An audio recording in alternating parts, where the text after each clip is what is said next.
Okay, I've got my uniform on and I've got my catcher's mitt and my baseball bat. I'm ready to play right now. I'm ready to battle you guys because I don't understand why everybody's so quick to go see every single doctor in the world, but when it comes to things like psychologists and behavioral therapists, your asses don't want to go.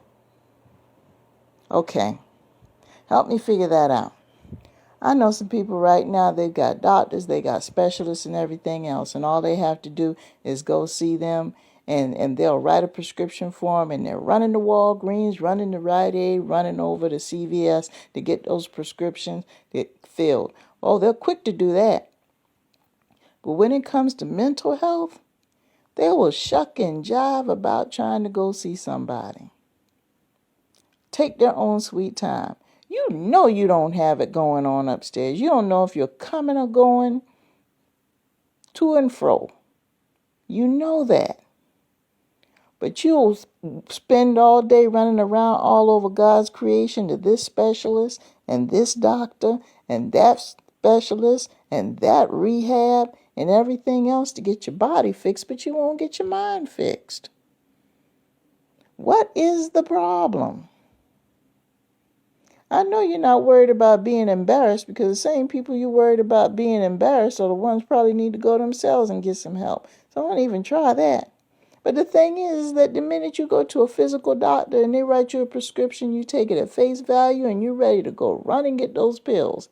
But then when somebody tells you that you need to go to a therapist to get some things ironed out because of behaviors that have gotten you in trouble and have ruined your life for years, you mean to tell me that you won't even go?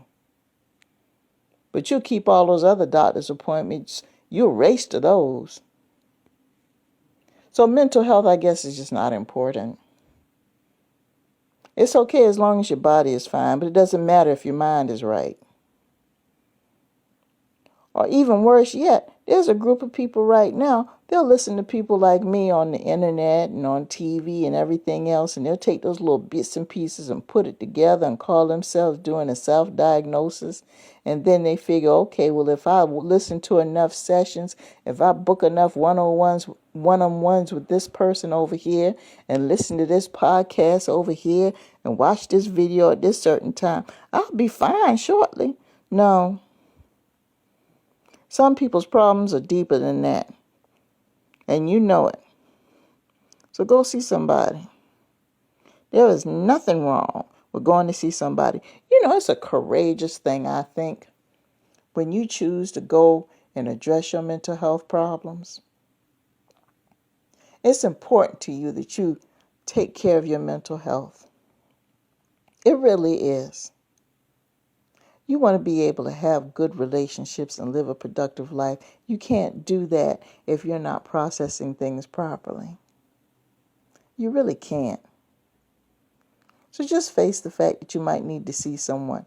It's not something that probably is going to even last a long period of time.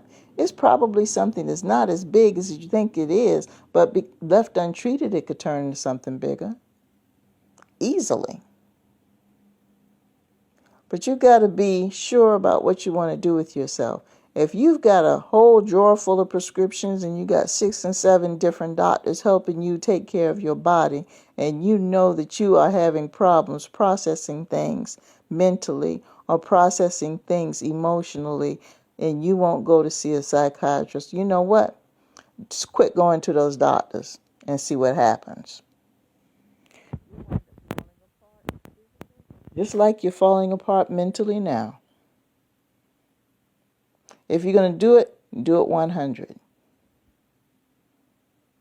And if you're really focused on trying to build yourself, you're not going to be worried about what anybody thinks anyway. 9 times out of 10, people who sit there and dog you about that, they're just jealous because they don't have the courage to do what you're doing. They probably have some issues they need to deal with themselves, but see, they don't have the courage to step out on a limb like you are. They're not willing to make that extra effort. They'll use every tactic in the world to avoid it. This stigma business needs to stop in regards to mental health. That's how come everything's so much out of control right now, because people have this stigma about mental health, and I don't understand why. And that's why you have more people that are suffering with more illnesses, because they're worried about this total fallacy as to what they think is involved in getting your mental health back. Just saying.